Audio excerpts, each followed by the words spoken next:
groups. I heard Newt Gingrich tonight on CNN with John King saying some pretty alarming things about the Muslim Brotherhood. You know, so I don't know if you saw this, but he was saying that they are very dangerous. They want to kill Americans, and if they get into power, this is going to be extremely bad news. Yes, well, I think that that is this very polarizing approach to what is taking place in the Middle East that has dominated for a very long time.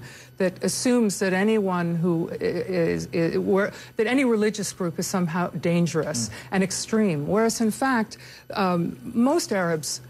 Religion is important to most Arabs, and most Arabs actually are moderate, peaceful centrists, and wanting what these people are wanting on the streets of Cairo. Do you think it's unhelpful when American politicians... The Muslim Brotherhood are one of many groups throughout the region that have points of view that need to come to the table, need to be part of the dialogue and the governance building process, if you will. But they're only one of a multitude of other groups, and you see those on the streets of Cairo. You see the images of Christians protecting Muslims at prayer, one of the most moving sights, and one that has done more to help, I think, promote a sense of what is real in our region in terms of interfaith dialogue and relations than any of the efforts that so many of us make in our daily lives to promote a more accurate understanding of the role of religion in our region. Do you think it's unhelpful when senior politicians here say such inflammatory things? It's terribly, it's unhelpful. The extremes on both sides are very unhelpful.